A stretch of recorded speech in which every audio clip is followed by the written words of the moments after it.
And we are live. Welcome back to Takes by Fans. We got a great show for you today. As always, we are live every single day at noon Eastern. If you want to watch live, head over to twitch.tv/Takes by Fans. If you want to watch but not live, head over to our YouTube channel, Takes by Fans. We post all of our shows and clips of the show there on a daily basis. And if you just want to listen, we are on podcasting apps, Spotify, Apple Podcasts, Google Podcasts, iHeartRadio. So however you want to watch or listen, we've got you covered in multiple ways. Alrighty, today is a big old Tuesday. March Madness just wrapped up last night. A big old quarterback trade happened in the NFL that I am not happy about. We'll get into that, folks. But we're going to be continuing on with our NFL draft prospect of the day, looking at Tyson Campbell, safety from Georgia. Couldn't squeeze him in yesterday on the show, so we moved him over today. Gonna get to him today. Breaking down the NBA. We'll kind of cover March Madness a little bit, just kind of wrap it all up, and doing our stories of the day. And you know we've got to talk about it, folks, so let's just jump right into it. Here it is, the story, the big old trade that made me cry yesterday. I did not want this to happen. I really wanted Teddy Bridgewater to be in Carolina next season. Let that man run it back again with a full, healthy running back that's very, very good, folks. Christian McCaffrey with a second-year head coach now that you've gotten kind of the kinks and the bugs figured out of that year one. Let him run it back.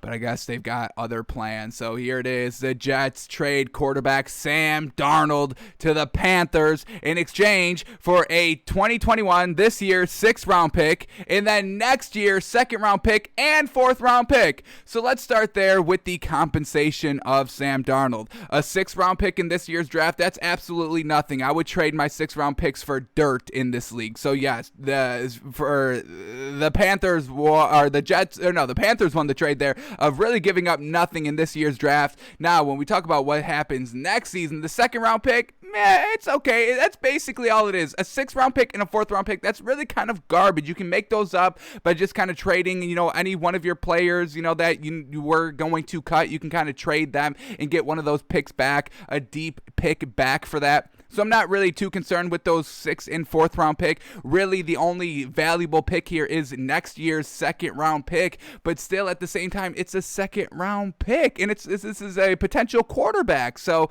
I would say the Panthers won the trade all day. The Jets also kind of want. I mean, it definitely works out for both teams, I guess. If the Panthers truly believe in Sam Darnold, then it's a win for both teams. I don't think Sam Darnold's that much of an upgrade over Teddy Bridgewater, so I'm saying the Jets won the trade. But if we're just kind of looking at both sides, Panthers, if they truly believe in Sam Darnold, they really didn't give up that much for him. So not terrible on both sides here.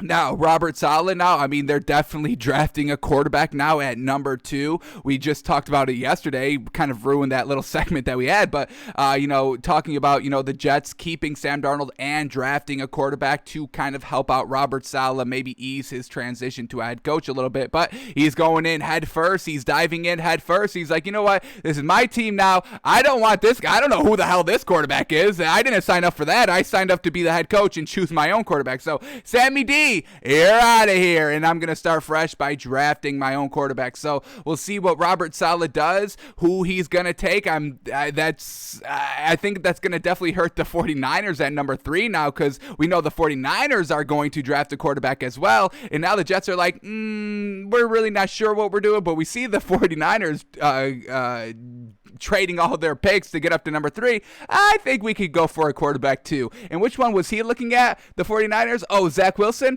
Yeah, I think we're going to take a second look at him as well. So we'll see what the Jets do here. I mean, they're in the perfect position to kind of screw over the 49ers. And Robert Saleh, I don't know too much about this man, but I wouldn't put it past him that he may be, this is what the 49ers are doing? Well, I'm going to do it. I'm going to do it before him because I got the number 2 pick, and I'm going to screw them. So we'll see what happens. It's definitely going to be super interesting come draft night, what the Jets try to decide. And if the 49ers are dead set on one of the kind of 2 available quarterbacks of Justin Fields or Zach Wilson, we'll see if the Jets kind of go after the quarterback that the 49ers actually wanted. That's why the one that they actually traded up to get in the draft. So very interesting here. what the Jets will do at the number 2 pick, but they're not keeping Sam Darnold. They got some nice extra draft picks for the next 2 seasons, so we'll see how Robert Saleh can kind of go and rebuild this team. But overall, the Jets maybe won the trade, maybe 51% compared to 49% with the Panthers. So that's the trade.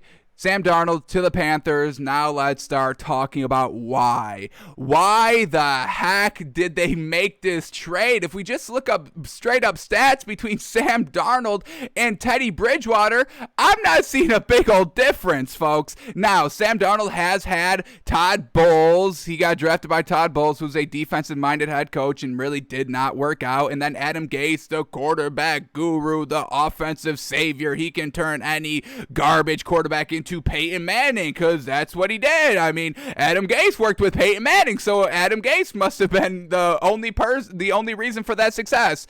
I've never bought that narrative, but ESPN ran with that narrative for like 4 straight seasons for some reason. So Sam Darnold has definitely not had the great coaching behind him to elevate his own play here. 3 seasons with the Jets. First year went 4-9. Second year went 7-6, and then just last year 2-10. So let's get the elephant out of the room. The man can't even stay healthy. He's never even played a full 16-game season. But the Panthers are like, this is our guy. We'll get rid of Teddy Bridgewater and kind of ruin all that progress year 1 that we built without a running back and go with Sam Darnold, who can't even stay healthy. Okay, alrighty. And then let's look at the completion percentage. We say 62 to 65 is good in this league. You got to be somewhere in between there. Obviously, anything better than 65 is fantastic. But Sam Darnold here, first year 57%, second year 61.9%, so right on that cutoff of 62. So I guess we can kind of give it to him. But then he floundered last season, took a step back at 59% completion percentage in 2020. And this is the season where completion percentage was inflated, folks. Josh Allen just threw 69%. Teddy Bridgewater just threw 69% last season, but you're going with Sam Darnold, who's throwing 59% completion percentage, can't even stay healthy for an entire season? Okay, Carolina, if that's your prerogative. And now let's look at these touchdown to interception ratios for Sam Darnold.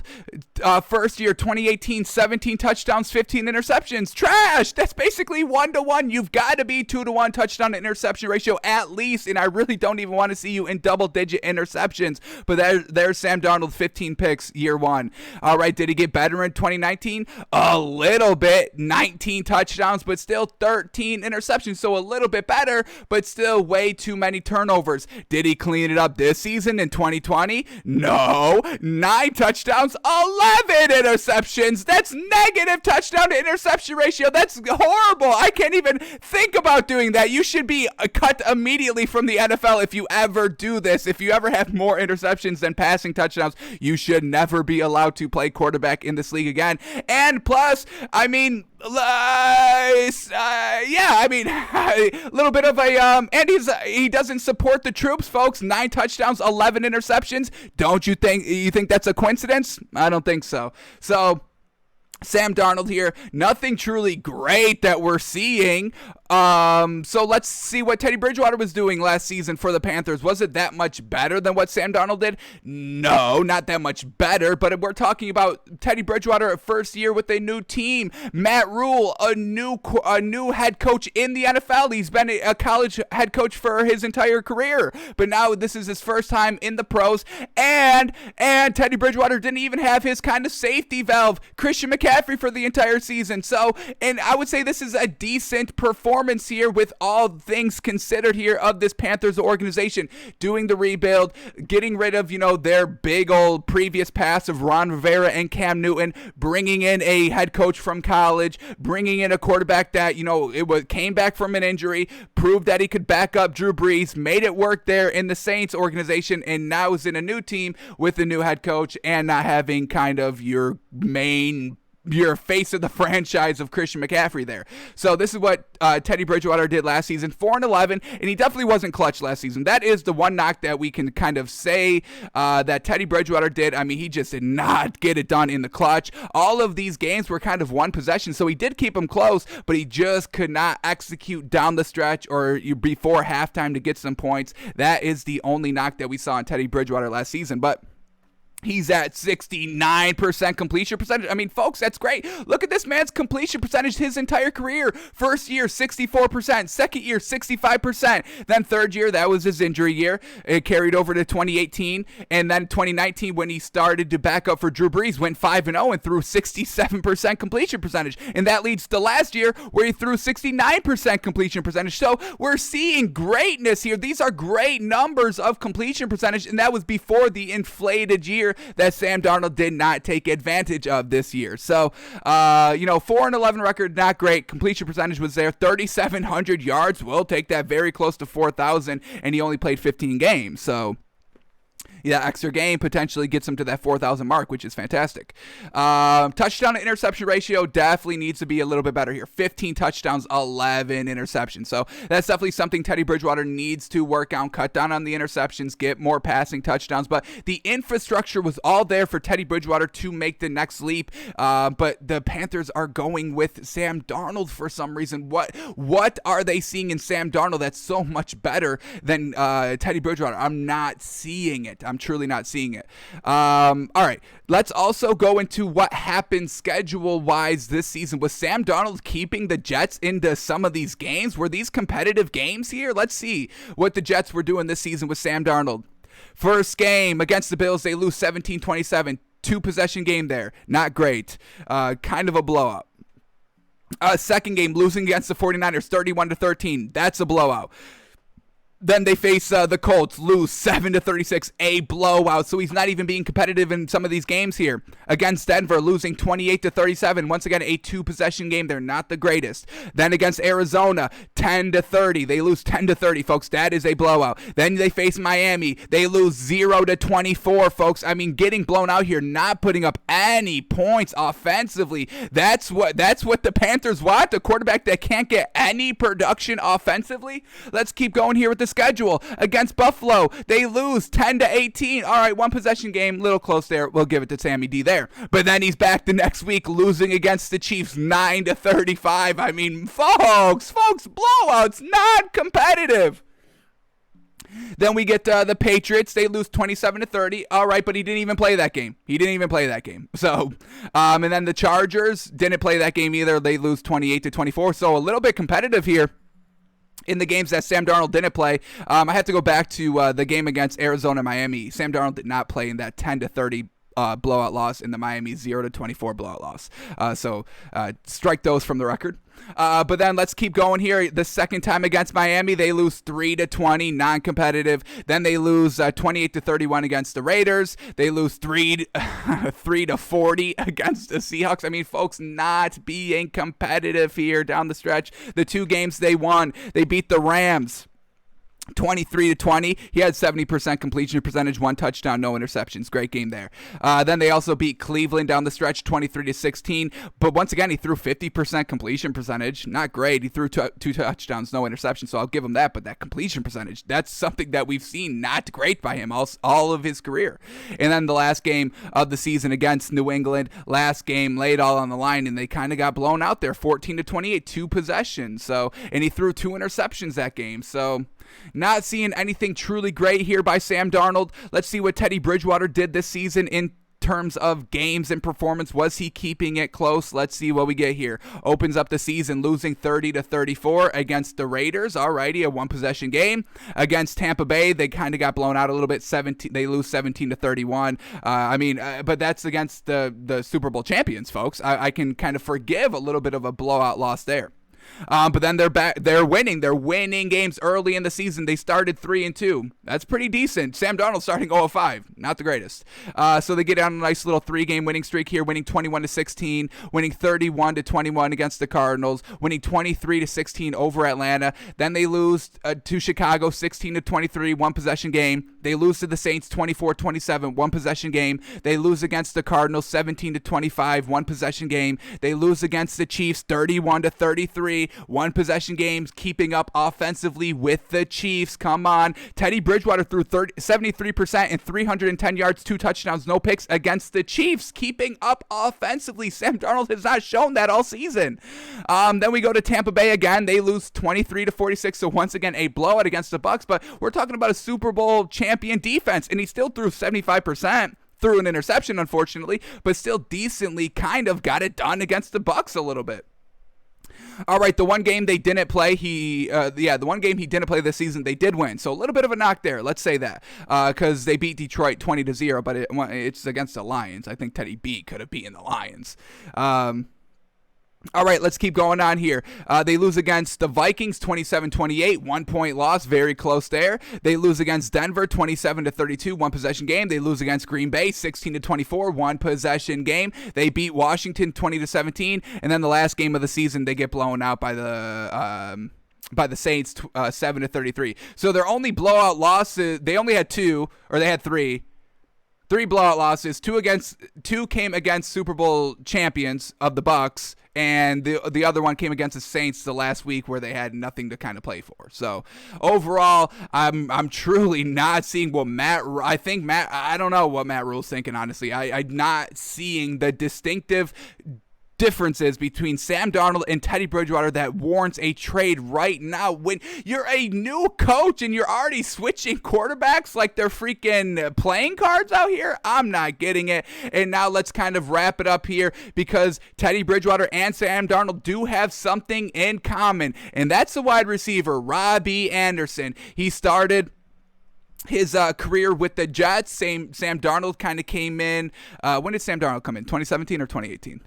Sam Darnold came in at 2018, and Robbie Anderson has been there for 2 seasons. So here we go. 2018 was Sam Darnold's first experience with Robbie Anderson, and he throws 752 yards and 6 touchdowns. And he has a catch percentage of 53%. Not great for Sam Darnold. So Sam Darnold a little less accurate there with Robbie Anderson. And then in 2019, also Sam Darnold to Robbie Anderson. Once again, only 779 yards, so getting stuck there. Not a 1,000-yard receiver with Sam Darnold. 5 touchdowns, and once again, 54% completion catch percentage. So, just kind of hit and miss. Every other throw by Sam Darnold to Robbie Anderson is basically a drop in a catch. So kind of not very great there.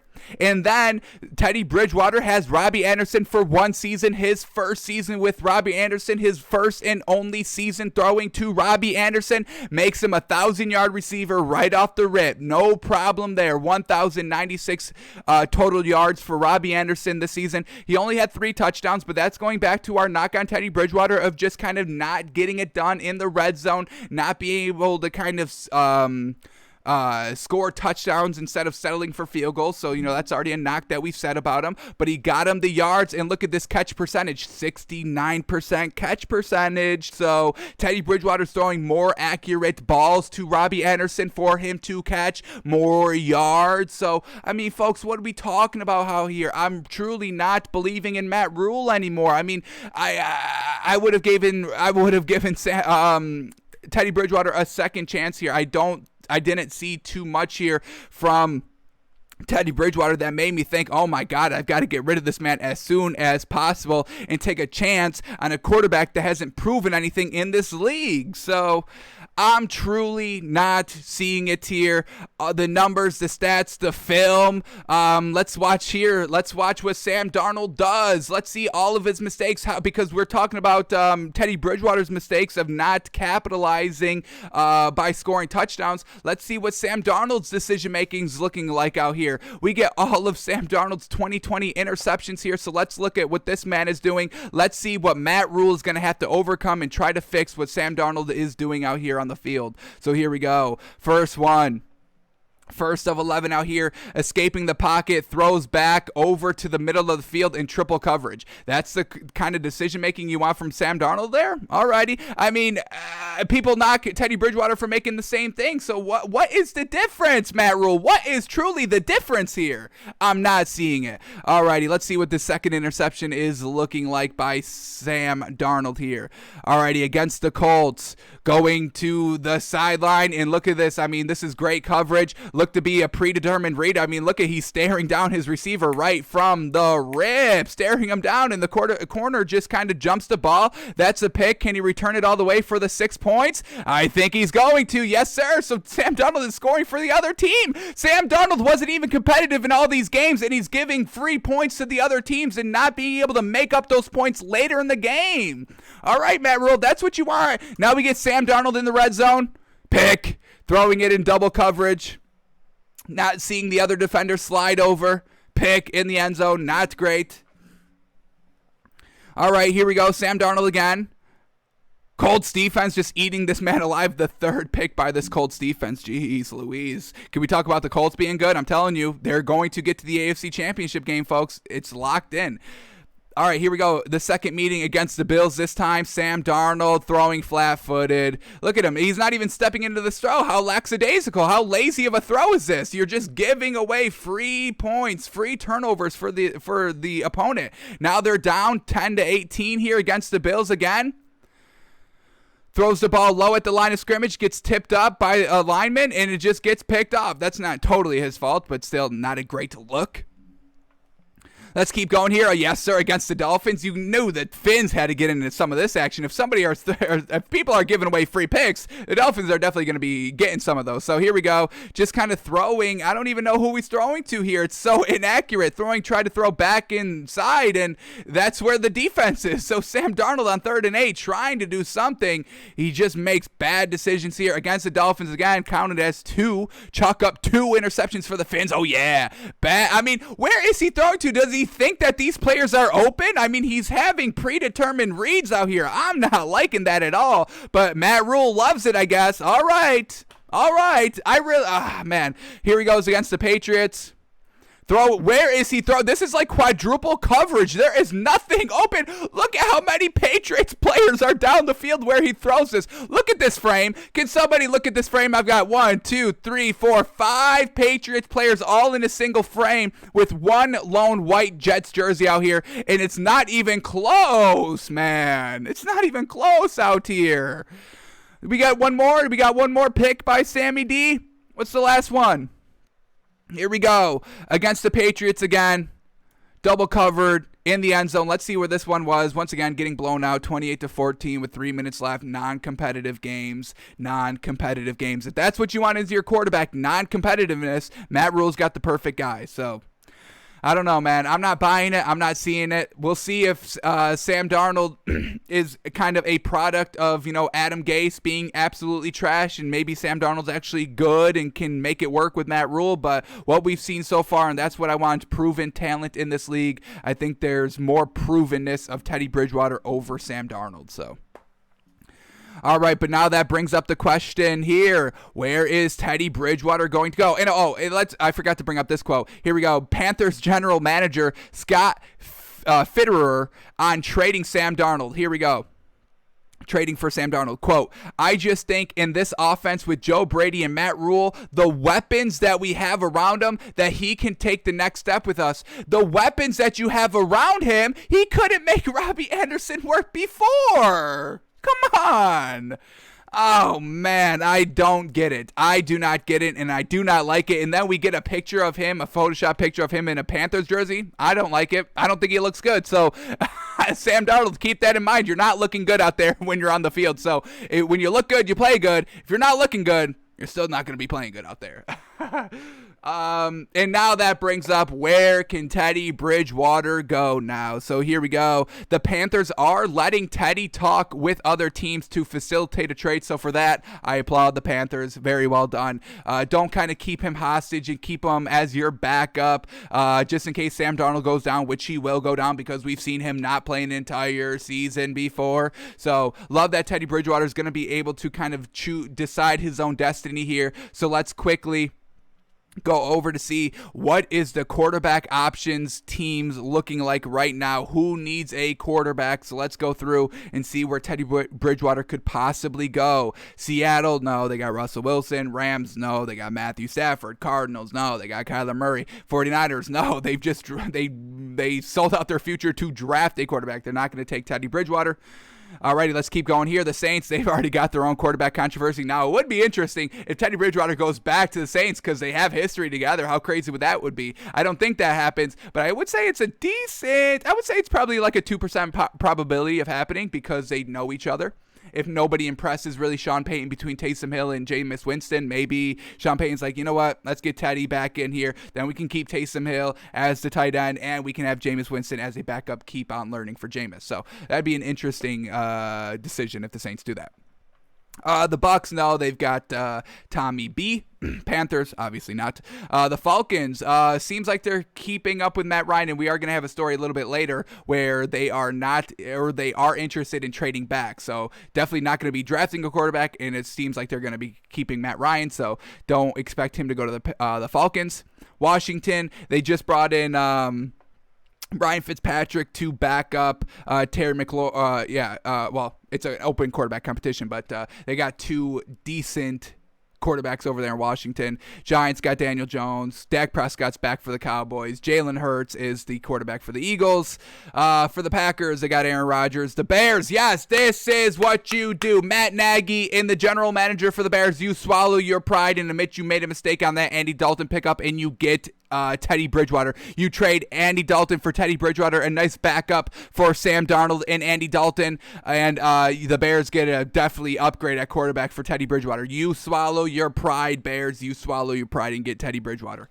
The Vikings, seems like they're keeping Kirk Cousins for at least one more year. The Lions, they just got Jared Goff. They're going to probably, or just draft a quarterback. They haven't kind of made that initial, but they're not. They're either going to go with somebody where the new head coach, I'm blanking on the name for the Lions, that can just make his own determination at the quarterback by drafting his own quarterback, or they've got Jared Goff there as well. Titans, they still got Ryan Tannehill. Colts, they just got Carson Wentz. Texans, potential there. Now, there is potential there for the Texans depending on what's happening with Deshaun Watson. But until we hear from Deshaun Watson, we're going to say that as no vacancy for quarterback at the Texans. The Jags, they're drafting Trevor Lawrence. The Bills, they've got Josh Allen. The Dolphins have two of the Patriots. Okay, now we're talking. Have, Teddy Bridgewater and Cam Newton on the same team. That would probably be pretty nice, having open quarterback competition. And I would expect Teddy Bridgewater beats out Cam Newton. But I don't really see that happening. The Jets, obviously not. Or that's where he is right now. Or no. Forget about that. They're drafting a quarterback. Sorry about that. The Steelers, all right, possible interest here because we know this is Big Ben's final season. It's got to be his last season here. So maybe Mike Tomlin brings Teddy Bridgewater in to be the backup this season, then start next season. I could see that happening. So far, if he wants to be a starter, has to go to the Bears, and a potential great backup spot is the Pittsburgh Steelers. The Ravens got Lamar Jackson. The Browns have Baker Mayfield. The Bengals have Joe Burrow. The Chiefs have Patrick Mahomes. The Raiders have Derek Carr. The Chargers have Justin Herbert, and the Broncos. All right, here's another great opening. Drew Lock, he's really shown us nothing great, and he had his second season. He kind of had his second season, his second chance to get it right, and he still didn't make it right. So I would say the Broncos, if they kind of want a win-now quarterback in Teddy Bridgewater, maybe draft a quarterback to kind of sit behind Teddy Bridgewater and warm up and work and get acclimated to this league. I definitely think that could happen. So there are potential starting spots for Teddy Bridgewater here. The Bears, if they swallow their pride and admit they made the wrong decision. The Broncos, if they kind of want to move off of Drew Lock, and then a nice backup spot with the Steelers if he wants to start next season. So I still think there is a possibility of Teddy Bridgewater starting in this league this season, which I definitely hope so, because I want to see how this man can do with a second full season. No kind of, all right, I start a season, all right, now I have to take another year off because there's no opening spots, and then I have to go, all right, I finally get my shot 2 years from now, but now I'm kind of back at square one, not really kind of warmed up, not in the rotation, not in the rhythm, and then I flounder again, and then I'm back to square one where I am right now. So, Matt Rhule, I disapprove. I disapprove Matt Rhule. We'll leave it at that. But I'm definitely rooting for Teddy Bridgewater. Let's leave it at that. I'm rooting for Teddy B to get back out there, man. All right, and Matt Rhule, I kind of wish you don't have success, and I kind of hope you get fired. Is that a little bit too far? Should I have left it at good luck, Teddy Bridgewater? All right, let's leave it at that. I'm rooting for Teddy Bridgewater, and I hope that Matt Rhule loses his job now. We'll leave it at that. Alrighty, let's keep going here. Here we go. Man, oh man, Najee Harris, a big old great running back coming into this league, a draft eligible player here, and will potentially be the first running back taken. I definitely think if the Dolphins are going at a running back over Najee Harris or Travis Etienne, I think I got to rock with Najee Harris a little bit better. So here we go. Najee Harris was asked by Adam Schefter, who's the best running back in the NFL? Alrighty, big answer here by Najee Harris. Let's see if he gets it right. All right, quote, a healthy Saquon Barkley is the best running back in the NFL. What he does, what he brings to the table as a pure back, and how elusive he is in the pass game and stuff like that, how fast he is, he's the best for sure. Najee Harris. Wrong answer. It's Derrick Henry. Damn it. Najee Harris almost had me completely sold, but now I think he's undraftable, saying that Saquon Barkley is the best running. He's the second best. I will give him that. He is definitely the second best running back currently in this league. But I mean, folks, we got to get up for Derrick Henry. I mean, Saquon Barkley can't stay healthy. That's a little bit of a knock. We're seeing Derrick Henry get better every single season. So, alrighty, Najee Harris doesn't have the big old brain, a great brain, an intellectual brain, but he's out there to play football, so he could do that. So don't like that answer, but it's a decent answer. It's not the right answer. All right. All right, let's keep moving on here. Alrighty, Sammy Watkins hopes to recapture collegiate form with the Ravens. Quote, I think I'm that guy. Ooh, okay, alrighty, Sammy Watkins, but let's see what he did in college, because he was an absolute beast there at Clemson here. First year, already putting up 1,200 receiving yards and 12 touchdowns. Second year, took a little bit of a step back, but only played 3 less games than he did the last season. 700 yards, 3 touchdowns, but then his last season there in Clemson, his junior year in 2013, back to 1,400 yards, 12 catching touchdowns, so absolutely great career there over at Clemson. But ever since he got in the league, he really hasn't done anything. The first 2 years at Buffalo, decent. I mean, his first year, 982 yards, 6 touchdowns. Second year, 1,047 yards, 9 touchdowns. Those were some good years, but then he's just been falling off ever since then. 439 yards, 593 yards, 519, 673, 421. So he's never gotten back to that kind of 1,000-yard receiver where he was kind of expected to be out of college. He's played with the Chiefs the last 3 seasons, so you would expect kind of a little bit of non-pressure on this man. He's not expected to be kind of their number 1 wide receiver. They still got Travis Kelce and Tyreek Hill, so now he's kind of the third option out there receiving-wise, and he's still, decently getting it done. I mean, he had 72% catch percentage with the Chiefs his first year there, and then just last season, 67% catch percentage. I'll give him that. Just not those yards, not those A1 Tier 1 wide receiver yards. So he's definitely got some potential, some nice sure hands here, catching from a good passing quarterback in Patrick Mahomes. Lamar Jackson, I've got no problem with his arm, his accuracy. I think he's a fine passer. So we'll see if Sammy Watkins can get back to his kind of Clemson days. I don't know. He really wasn't able to do that in Buffalo in his best years, so I don't really expect it to be here, but he's the deep threat that the Ravens do need, so let's see what this man can do out here. He's been playing kind of in this kind of similar system with the Chiefs, so hopefully there's no kind of big learning curve for his first season with the Chiefs, now with the Ravens, but we'll see what he can do. Some nice sure hands. I would say that's the best takeaway, the best silver lining that he's had, because, I mean, when he was with the Bills, 50% catch percentage, 62, 53, 55 with the Rams, and just had the best catch percentages of his career when he was playing with a good, great quarterback of Patrick Mahomes. So we'll see what Lamar Jackson can do with this man. Alrighty, let's keep moving on here. Aaron Rodgers still sees the future with the Packers as, quote, beautiful mystery. Nice little, well, not really nice little quotes, but just some quotes of Aaron Rodgers here. Just kind of, well, let's just read it here. Let's just read this. Let me pause this. Let's read this here. Here we go. Just a quote by this man. basically just kind of like on his contract and all that from last season, nothing really changing. So here we go. Quote, I meant what I said last year about really being at peace with this whole thing, and that hasn't changed. I feel good about the way I played. I feel good about the way I led. I loved our interactions and everything that this show provided for me last year when he was on the Pat McAfee show last year. He went and did it again, and that's where this quote comes from. But let's continue it here. I think people got a raw look at honest conversation about the future and someone who's not bitter or disappointed or frustrated about things that they realize they cannot control. My future is one of them. I've kind of surrendered to what's going to happen, and I'm just confident in what I bring to the table and how I played last year, and everything else is kind of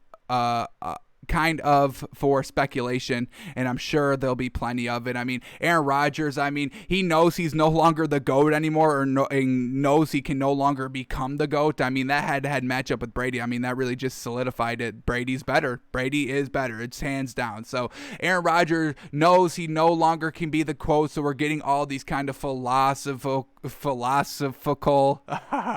introspectical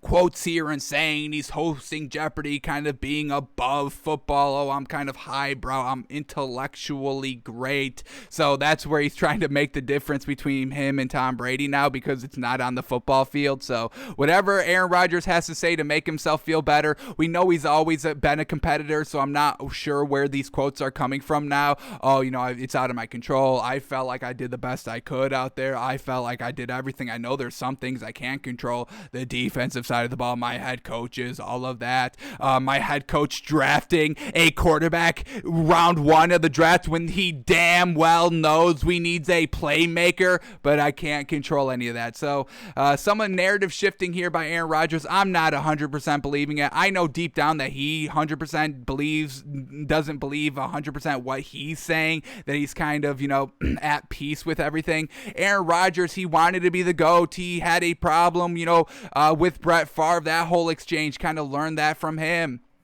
So I'm not buying that Aaron Rodgers is kind of at peace and, believing that, he's what do we get to here?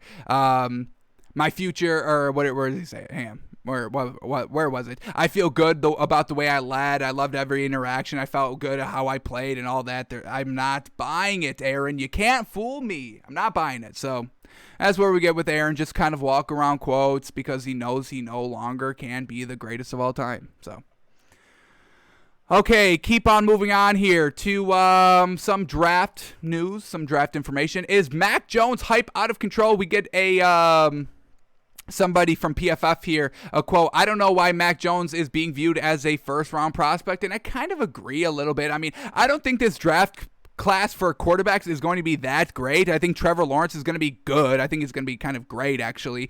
And that's really it. I can't really buy anybody else. Justin Fields probably has the second highest potential at the quarterback position in this year's draft, but I'm not buying Mac Jones. All that talent, Devontae Smith, Heisman winner, Najee Harris, Jalen Waddle. I mean, that is a stacked offensive roster, and he only played one season for Alabama, and yeah, they won games, and they were looking good, but still, at the end of the day, it's only one season. It's the COVID season, and it's a stacked roster season for Mac Jones. So, yes, if all those conditions are right, and they never are in the NFL, so I'm definitely not sold on Mac Jones. I think the only team that can kind of make him work is maybe the Patriots, just because they've proven that they can take a 7th-round talent in Tom Brady and make him into a dynasty, a legend, the greatest quarterback of all time. So, if anybody can do it, it's the Patriots. That's why I really think Mac Jones really should be going only to the Patriots. But I'm not really buying Mac Jones here. I'm not buying Zach Wilson too much. I think he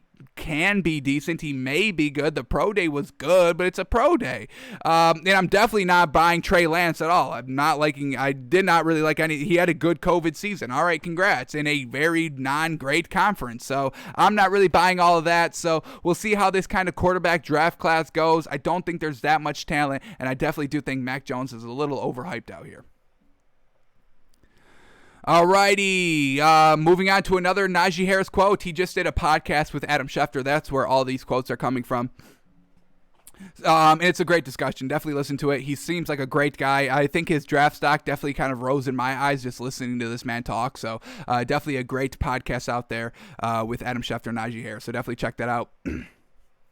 So here we go. Najee Harris on teammate Jalen Waddle, the wide receiver from, obviously, Alabama. So here we go. Quote, he's small, but he's dynamic. He's explosive. Really, really explosive. Closest thing to Tyreek Hill. You got to see him in person, how he plays, how he gets in and out of cuts, how he stops and goes 60 right away. So that's what we were saying when we already watched this man in our NFL draft prospect countdown. We love what Jalen Waddle brings. We definitely compared him to Tyreek Hill. If Najee Harris is saying that he's been seeing him in person, working with him in person, I'm going to take his word for it here. So Jalen Waddle definitely can be explosive in this league. Tyreek Hill works. Let's see if Jalen Waddle can do the same, but Jalen Waddle is going to have to kind of go and play the ball in the air. That's what makes Tyreek Hill so great. It's not that he can just get behind defenses instantly. It's that, if it's tight man coverage or just tight coverage on him, he's going to go up and play the ball like he's 6'1", even though he's like 5'8" out there. So we'll see what Jalen Waddle can do at the next level, but he's got the seal of approval, the stamp of approval by Najee Harris, and I will take that as a great seal there. All right, so we'll see what Jalen Waddle can do in this draft and where he goes. Definitely going to be a first-round pick. Definitely should be top 3 wide receivers taken. Should go Devontae Smith, Chase, and then Waddle, or Chase, then Smith, whatever like that. But Waddle, definitely great out here. All right, this just came out today. Here we go. With teams locked into the first 3 overall picks, the Atlanta Falcons are now receiving trade calls from multiple teams and are, quote, are open to moving out of the number 4 spot there. So Atlanta looking to get out of that number 4 spot now. Not really sure why. They are kind of in a little bit of a rebuild year. New head coach, still kind of same infrastructure offensively with their main core pieces. But I definitely thought that this would be an opportunity for the Falcons to kind of get a nice kind of playmaker, wherever they need it, offensively or defensively, whatever kind of they think the need is there over in Atlanta. But they're going to be looking at trading back, and that's not great for the Dolphins, and that's why I'm super upset that we traded out of that number 3 pick, because when we kind of look at the draft order, also let's look at this real quick as well, because it kind of plays into it as well. So Atlanta wants to move out of number 4, and now the Bengals executive Duke Tobin on offensive linemen in the 2021 draft. Quote, there are guys that will be available in the 2nd, 3rd rounds that have starter grades on them. So now the Bengals, they're not going to be choosing a lineman with their first pick just based on this quote alone. If you're saying, yeah, there's still great talent in the 2nd and 3rd rounds, that's kind of prepping everybody. Hey, we're not taking lineman Penei Sewell at number 3 or at number 5. We're not doing that. So let's go to the draft order. Do I got that up? Damn, I thought I had that up. Where is that at? Did I beef? Damn it. All right, let's just bring it up right here then. NFL draft order. I thought I had it up. All right. So here we go. The draft order now. We all know Jacksonville number 1, Jets at number 2, San Francisco 49ers traded up to that number 3 pick. But now we're talking about Atlanta trading back from number 4 so somebody can come in, get one of those great wide receivers or running backs of Najee Harris, Travis Etienne, Devontae Smith, Jamar Chase, or Jalen Waddle. So now one of those great playmakers are off the board at the Falcons trade back. Now the Bengals are interested in kind of a nice playmaker, either running back or wide receiver, to kind of help out Joe Burrow a little bit, because he wants to get offensive linemen later in this draft. So, and that leaves the Dolphins at 6. So we had our pick of the crop there at number 3, and now we're going to have the kind of some picked over leftovers depending on what happens at number 4 or 5. So I thought the Falcons were going to take Kyle Pitts at number 4, but now they're kind of wanting to move back a little bit. So maybe they still want Kyle Pitts, but know they can get more kind of picks, draft equity by trading back a little bit. So we'll see who trades up. But if somebody's going to trade up, they're going to get one of those big old playmakers, and that's just going to make less options available for the Dolphins. So don't like it, didn't really like trading back, and that is why we see now teams are going to go after the players that the Dolphins wanted. And if Devontae Smith is not there at number 6, I will no longer be a Dolphins fan. I told y'all if we traded that pick, I would no longer be a Dolphins fan. We got some decent compensation for it, and we are still potentially eligible to get Devontae Smith. but if we don't get them, definitely done, and we'll go 1,000% with the Bucs next season. Alrighty, let's keep moving on here. Oh boy, I love this. Yes, sir, baseball season is upon us. That's not why we love this, but look at this. The Texas Rangers Stadium is at full capacity yesterday in the MLB. I love it, seeing all these fans in the stands. I mean, wasn't March Madness kind of a little lackluster without all the fans? I mean, could you imagine that buzzer beater shot that Gonzaga hit in the Final Four? Could you imagine that, but with a full packed house? I mean, that gives you goosebumps. I mean, that would have been fantastic to watch, but not. And same thing with the NFL. We didn't have fans in the stands this season, not even full capacity. Not even the Super Bowl was at full capacity. So now things are starting to change a little bit. I like to see it. We know Texas is open 100%, and now they've got their stadiums filled 100% as well, and I love it. And we're just kind of looking at it, and I kind of miss it, man. I know everybody's good. I don't want to get into this whole thing, but when you just look at the comments of all these, it's just like, I don't want to get into it, but not a lot of people are happy about it, but I mean, like, folks, can we all just make our own decisions? Get the vax if you want the vaccination. Don't get it if you don't want it.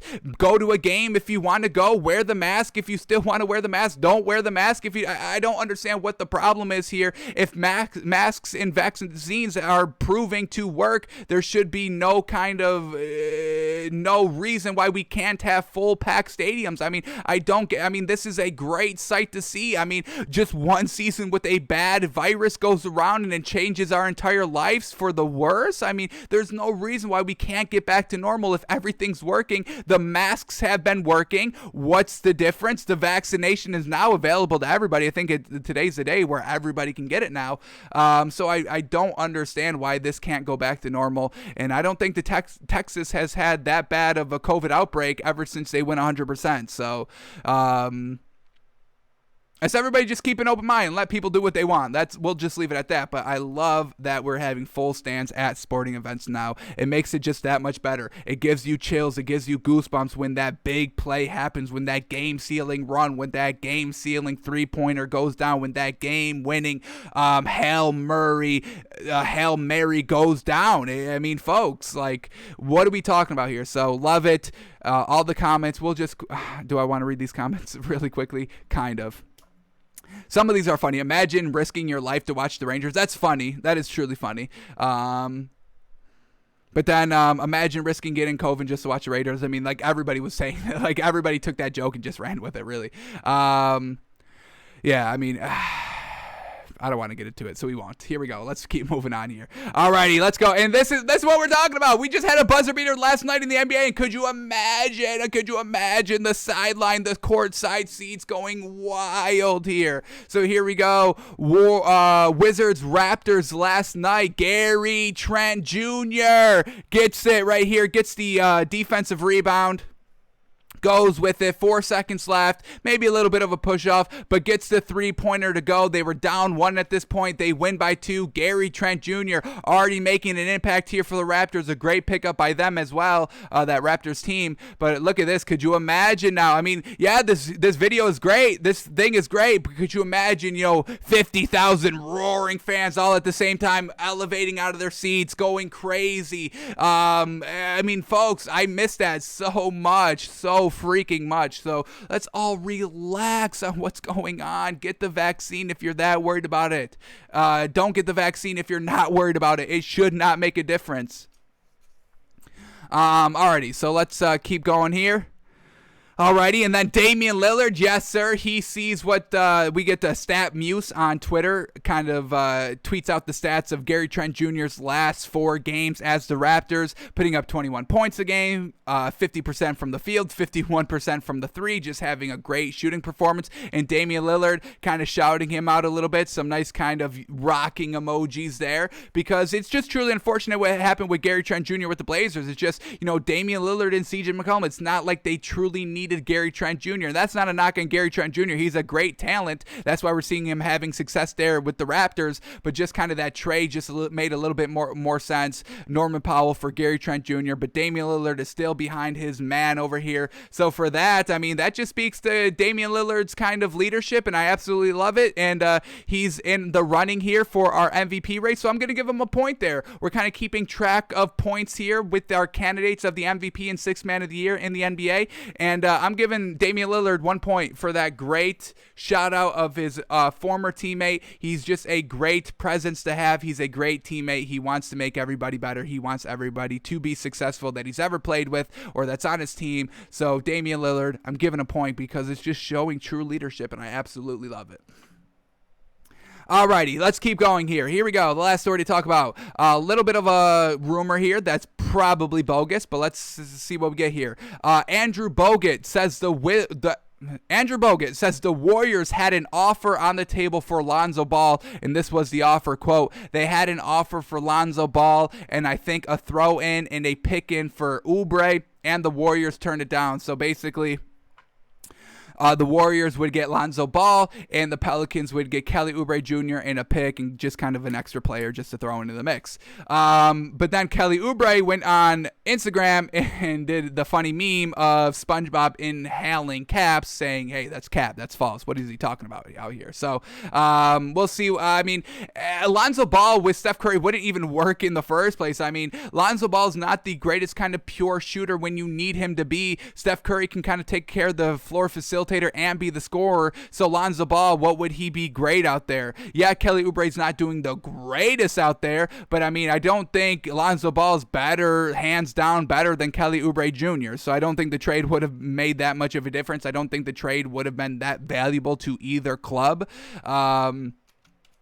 So, yeah, I don't really understand where this rumor is coming from, and Kelly Oubre Jr. saying it's a lie. So, whatever it is, it doesn't matter because it didn't happen, and it just doesn't really make that much sense for the trade to be happening anyway. So, and it's just so funny that everybody wants to get rid of Lonzo Ball, but, I mean, people are crying in my video comments on YouTube saying that Lonzo Ball is so great and all this, but, I mean, no team wants him. So, no team made a trade for him at the trade deadline. No, the Warriors didn't kind of say, hey, yeah, you can get Kelly Oubre Jr., give us Lonzo, he's so freaking great, right? So I don't know, man. I'm not seeing the big old Lonzo hype. Yeah, he's good. He's average. He's a maybe slightly above average point guard in this league. It's nothing. He doesn't really kind of turn the team around. He's not really doing anything that's really helping out this Pelicans team too much. They're not even in the playoffs right now. I'm not buying him 100%. So I don't know, man. Alrighty, so that is all the stories that we needed to cover for today. Let's head over to March Madness because that just wrapped up last night. So let's put a bow up on top of this. March Madness has officially ended. Congratulations to the Baylor Bears. What a great game. I mean, everybody was loving Gonzaga, us included. I mean, they were looking great. Their offense has just been great all season. So we thought it would carry over to March Madness, and it did up until last night where they really got off to a very poor start. Baylor was in control throughout the tip for the entire game. So Baylor was a lot more physical than them. Thamba out there just playing absolutely amazing. Donovan Mitchell's brother, what was it, like Davion Mitchell? I mean, he's going to be fantastic in this league. He got it done as well. So shout out to the Baylor Bears. Shout out to Davion Mitchell. I can't wait to watch him in this league. If he was looking as good as his brother out there last night, so I'll give it up for him. Unfortunately, we did not pick the correct winner out here. We got Gonzaga, but we still win our bracket, folks, with the final points of 94. So you can't beat the host, folks. You cannot beat the host. Shout out to Go Rutgers and HGMF6. Thank you for participating in this.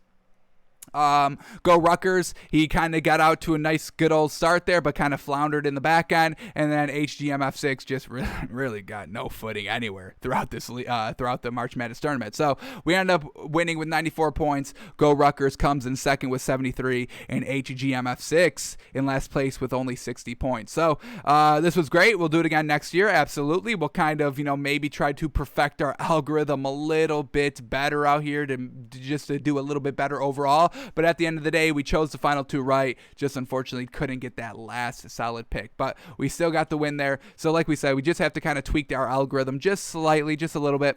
We'll probably go a little bit more defensive heavy after the first two rounds. I think we'll go offensive heavy for the first and second round, and then defensive heavy out through there. So we may have to kind of change our algorithm midway through the selection process, but we've got a year to decide and figure all that out. So we'll learn from this tournament and see what we got for next year.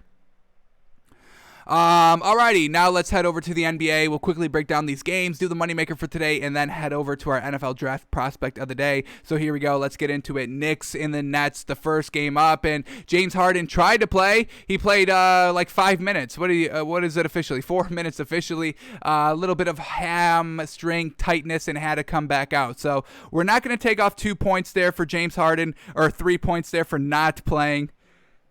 We will knock off 1 point from him, though, from this performance. As we said, we are getting into our MVP and Sixth Man of the Year kind of discussions here now that we are kind of officially at the last third mark of the season. We are officially 2/3 of the way into the season last night, and now we're in the back third here. So we do kind of want to get a firm grasp on the MVP and Sixth Man of the Year kind of category races.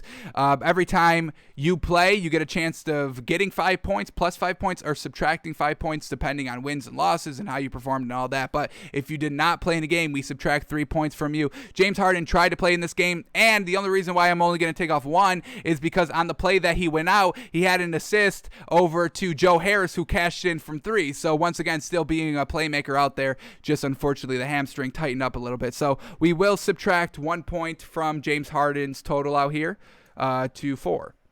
All right, but let's get back to this game now. Here we go. Nets and the Knicks. The Knicks in control for the entire game, but Kyrie Irving gets it done in the clutch and ends up winning the game. So he just kind of took over scoring-wise. 40 points for Kyrie Irving, 7 assists and 2 rebounds. Shot 5 of 12 from 3 and 50% overall from the field. So that's kind of the difference that we see when James Harden's on the floor and when Kyrie Irving's kind of the main man on the floor. James Harden gets it done by getting everybody involved into the game, and Kyrie Irving just kind of, he just does it all himself. Only two other players in kind of double-digit scoring.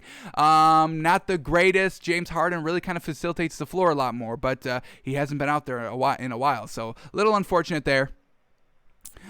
James Harden, like we said, only played 4 minutes. LaMarcus Aldridge still doing decent out here. 8 points, 6 rebounds, 2 assists. Not bad. He was a +7 in a 2-point win, so very well done there. Where Kyrie Irving was a -5 on the floor in a win. I'm just saying. Jeff Green, great night by him. 23 points, 4 rebounds. Joe Harris, a great night. 16 points, 8 rebounds. He shot 63% in 2 of 3 from 3. And then what do we get off the bench? Nothing great. Let's shout out Elise Johnson. 12 points and 7 rebounds off the bench. Very well done. But then we get, Timothy Luwawu-Cabarrot, only 9 points off the bench. Nothing really truly great. So Nets are able to kind of squeak out the win over the Knicks. Truly unfortunate. Another close loss for this Knicks team against kind of a top-tier opponent. They cannot close out games. Truly unfortunate. So let's see where kind of who stepped up and who didn't here for the Knicks. Alfred Payton, the first guy up here, 8 points, 1 assist, 1 rebound, shot 40%. Alrighty, nothing great. RJ Barrett, 22 points, 4 rebounds, 4 of 6 from 3. Very well done. Nerlens Noel still here at the 5, 6 points, 5 rebounds. He was a -2 on the floor in a 2-point loss, so not terrible there defensively. Julius Randle, 19 points, 12 assists, 15 rebounds, trying his damnedest out here. Unfortunately, just couldn't get the done. Fell just short there. And then Reggie Bullock to round out the starters, 21 points, 2 assists, and 3 rebounds. So decent scoring here by the starters. Your 2 main guys get it done, RJ Barrett and Julius Randle. And now we have to look to the bench of who didn't really step up too much here. Taj Gibson put up 6 points and 6 rebounds. Good night by him.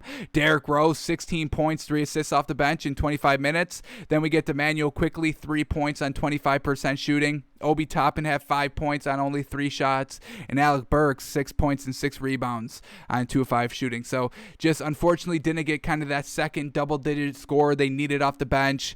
So a little unfortunate here, and just unfortunate that Kyrie Irving just kind of went wild and put up 40 gosh darn points out there. So Nets win closely here, 114-112 over the Knicks. Alrighty, let's go to the Raptors and the Wizards now. We just saw the game-winning shot there by Gary Trent Jr. We could watch it one more time. Greatness here. Little bit of a push-off potentially. Let's watch it let's watch it again here. Should be coming up. Let's go. Here we go. So the nice rebound, dribbles up the floor. This is where the push-off is coming a little bit. Extends the hand and sends them flying. Maybe a little bit of a flop as well. But at the end of the day, the shot went down. No call is called. And that's the game winner for Gary Trent Jr. So very, very, very well done to Gary Trent Jr. here. Just fitting in right off the rip. So let's start here with the Raptors. Gary Trent Jr. at the starting point guard position here for the Raptors. 16 points, 2 assists, 2 rebounds. No Fred VanVleet, no Kyle Lowry, no problem. DeAndre Bembry, 15 points, 5 assists, 7 rebounds.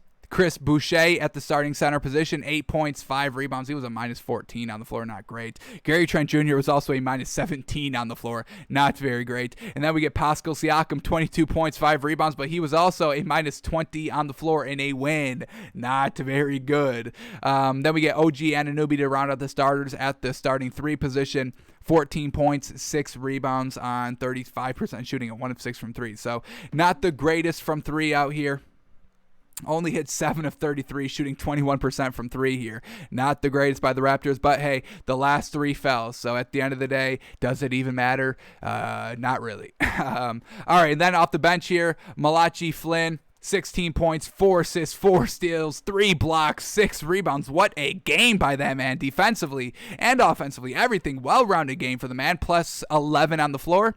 And then Aaron Baines off the bench as well, 10 points, 8 rebounds, and also a plus 20 on the floor. So very well done by the bench, getting it done. And very well done for Gary Trent Jr. of hitting the game winner.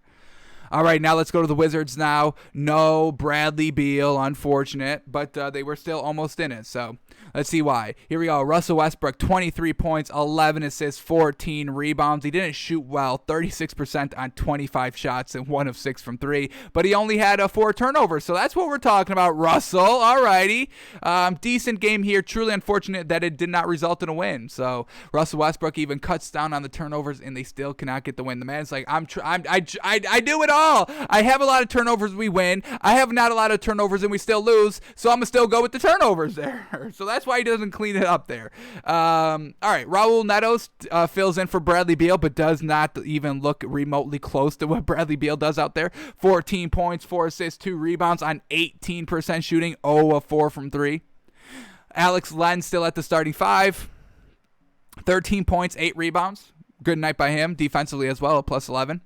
Davis Bertans back here in the starting lineup. Like it. 17 points, 2 steals, 2 assists, 5 rebounds, 5 of 8 from 3. Love it as well. A plus 12 on the floor. The best plus minus on that Wizards team. So Davis Bertans getting back acclimated to kind of the 3rd best player on this Wizards team, and I'm all about it.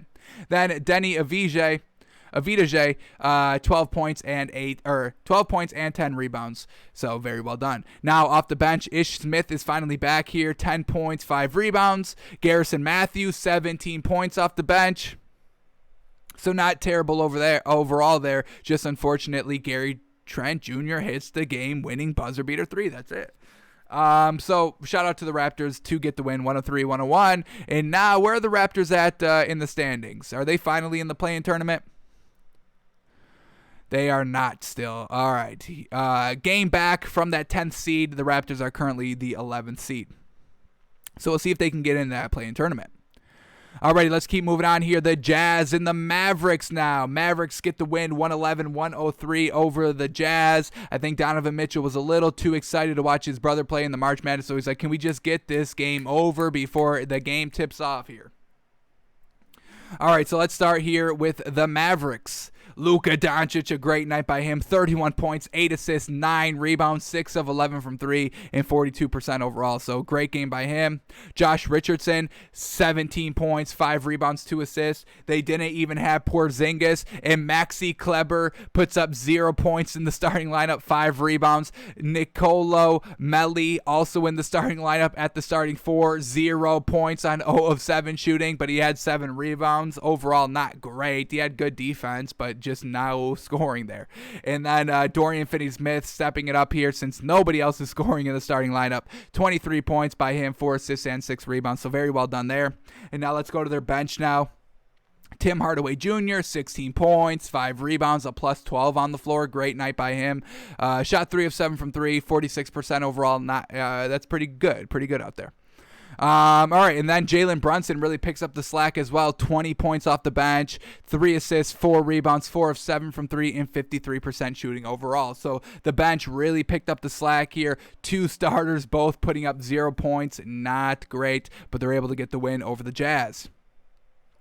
All right, Tim Hardaway Jr. is in our 6th Man of the Year discussion. So we give him 2 points for the win, and we'll give him 1 more point for production. I mean, he had the highest plus-minus on the floor, or on the team, so we'll give him that.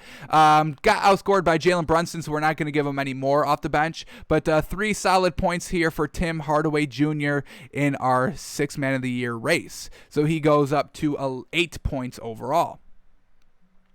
Alrighty, back to the game now. All right, let's cover the Jazz now and why they lost. Here we go. Nothing really great from the bench, unfortunately.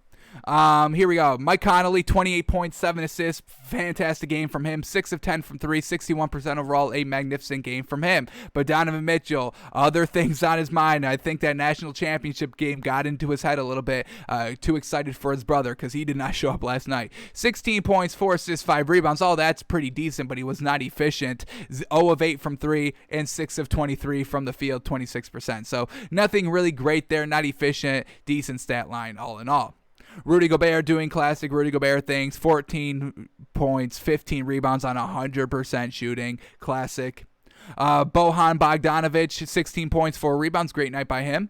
And then Royce O'Neal at the starting 3, 2 points on 0 of 8 from 3. Not great. So little lackluster there. Then their bench, only Jordan Clarkson really kind of got it done for them. Classic. 16 points, 4 rebounds off the bench. He didn't shoot well from 3, 2 of 9, 46% overall. So a little unfortunate by him. And then Joe Ingles, only 3 points. Derek Favors, only 2 points. And Georges Niang, only 6 points off the bench. So they didn't get that great bench production that the Mavericks got, and just a little lackluster by everybody involved in the scoring department offensively for the starters. So Jordan Clarkson, also in our 6th Man of the Year discussion. So he's at -2 for a loss, and his scoring production out there wasn't the best. He was a -14 on the floor, the second worst. Shot 2 of 9 from 3. That's where he really needs to get it going. No assists, not getting everybody else involved in the floor. So we'll leave him at -2 points for his game last night. So he goes down to 5 points. So Tim Hardaway Jr. is in the clear-cut lead with 8 points so far. And we're doing this every single game for the rest of the season. So we're not going to kind of, keep moving them around first, second, and third. We'll just kind of, look at it. We'll just look at it and visualize it. All right, let's keep going here. So that was Mavericks and the Jazz. So now let's head over to the Timberwolves and the Kings. Timberwolves get it done. D'Angelo Russell, first game back, folks, coming off the bench, and he had a pretty good night. So now I'm back in on this Timberwolves team. We can start buying some Timberwolves stock a little bit. We can start betting them in our moneymakers a little bit more confidently out here because they are getting their player back. So, alrighty, D'Angelo Russell still coming off the bench, though, because, going to get him acclimated a little bit more here.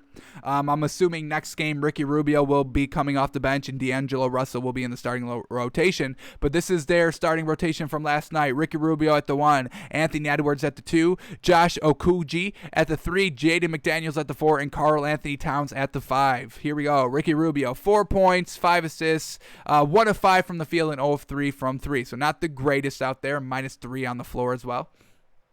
Anthony Edwards, pretty decent game out here. 19 points, 5 assists, 2 steals, 8 rebounds. Shot 3 of 10 from 3 and only 33% overall from the field. So not too efficient out there, but everything else is great. He was a +15 also on the floor. Very well done defensively.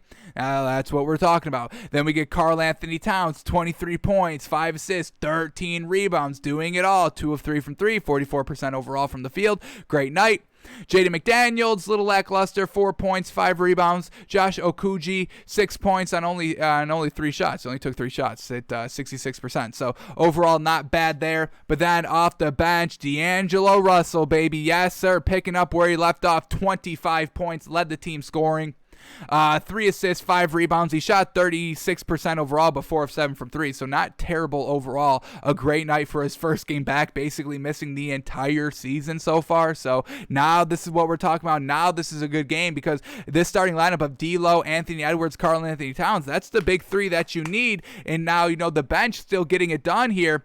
Juancho Hernan-Gomez, 17 points, 9 rebounds off the bench. Naz Reid, 10 points, 7 rebounds off the bench. So you put D'Angelo Russell in that starting rotation. Ricky Rubio comes down to the bench. That's a great facilitator for all these other players that just proven that they can put up points offensively off the bench. So I'm excited to watch this Timberwolves team back, folks. This is a new Timberwolves team, just kind of like it's a new Rockets team as well. We'll talk about them when we get to that game as well. But this isn't the trash Timberwolves team anymore. We'll see how they do, if they can kind of continue winning games with D'Angelo Russell here. But I think they can.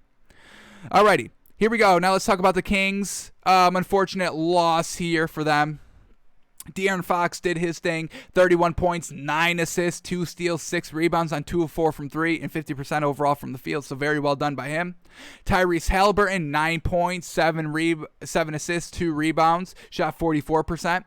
Raquan Holmes still at the starting 5, 11.6 rebounds. Harrison Barnes had a great game, 21 points, 12 rebounds on 64% shooting. And then Buddy Hield, 18 points, 7 rebounds on 6 of 16 from 3. It's a lot of threes, but 18 points, hitting 6, 37%. I think we'll give it to him a little bit. So Buddy Hield knows he loves the threes, and he really fell in love with them, taking 16. So just unfortunately, the starters kind of all got it done. Very well done scoring-wise there, but the bench, a little lackluster from last night. The highest scoring bench player was Hassan Whiteside with 7 points and 5 rebounds. So we'll see him starting to get a little bit more acclimated here. He's missed I think, a lot of the season here. Where can we see that? How many games he played so far?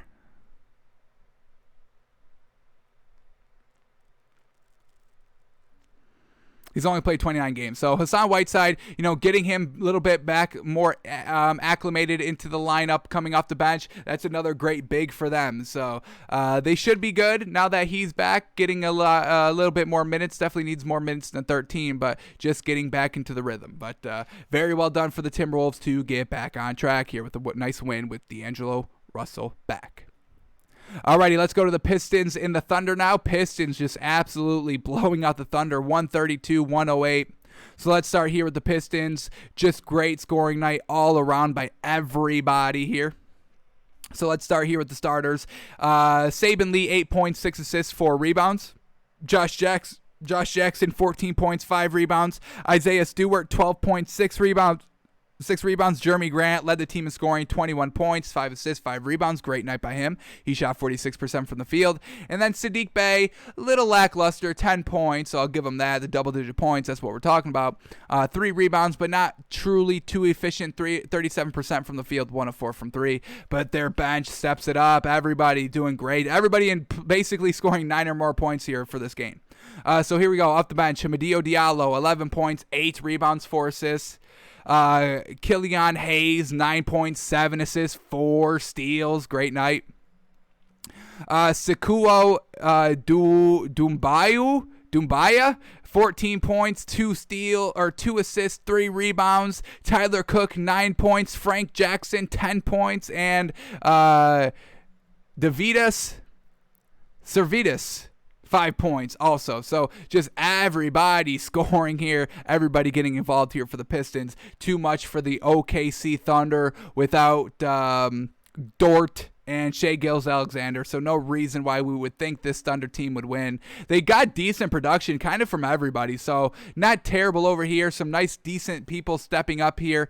Theo Melendon, 14 points, 6 rebounds on 41% shooting. Savi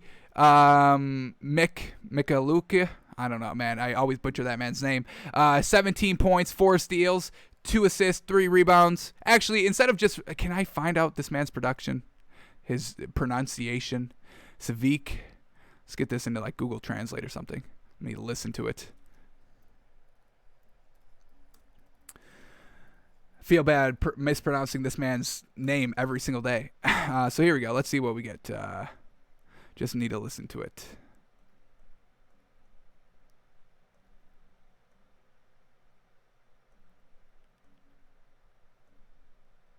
Mikhailuk. Oh, that's easy. Savi Mikhailuk. Oh, interesting. Alrighty. It's as simple as that, folks. You just got to plug it into the old Google Translate. Alright, so Savi Maluk. Did I say that again? Did I say that right?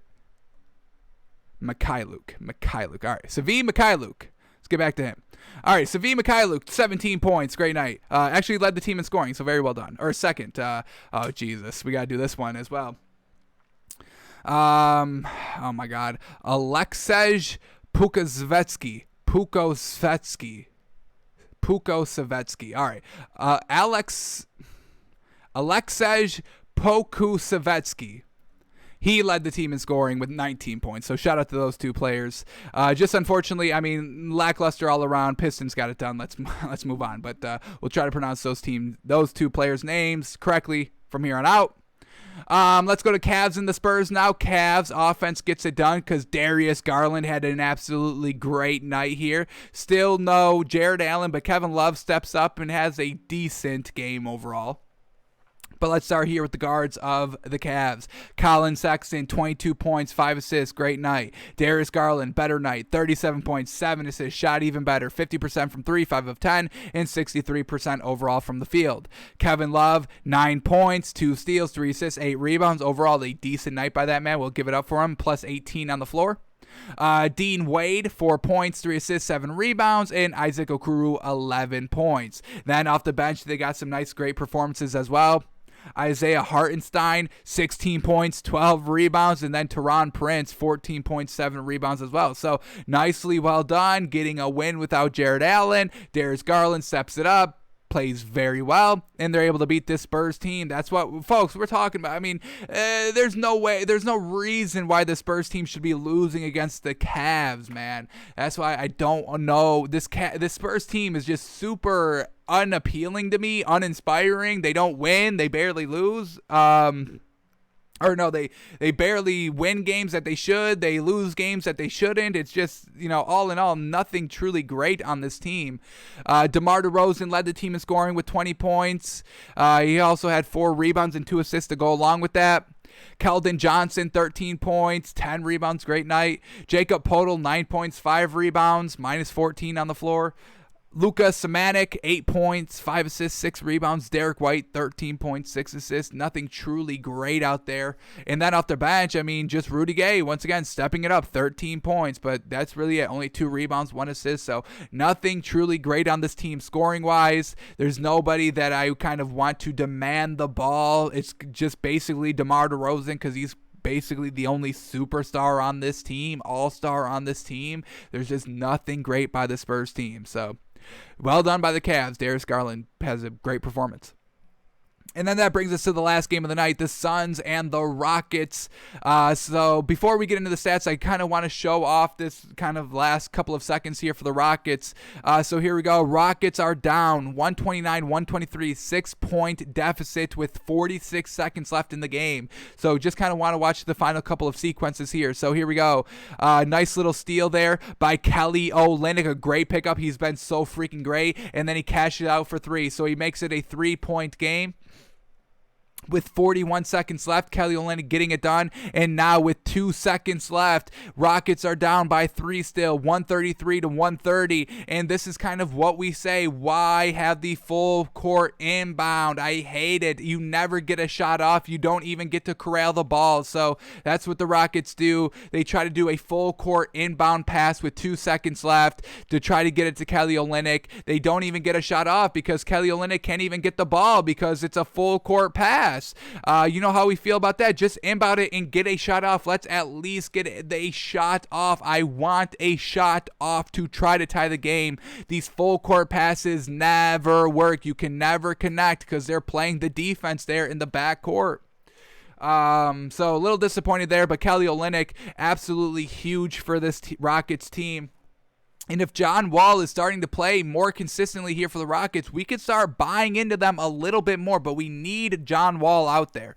We'll get to this Rockets team because I'm truly impressed by how well they've kind of turned it around ever since that kind of trade deadline, and they got Christian Wood back. They're starting to kind of get back on track a little bit. It's a little bit too little too late because they're way out of the kind of play-in tournament, currently at the 14th seed in the West with only 13 wins. They have to get 10 more wins to try and compete with the Warriors at number 10 with 23 wins. So definitely don't think they'll be in the play-in tournament, but like the way they kind of are turning around their season.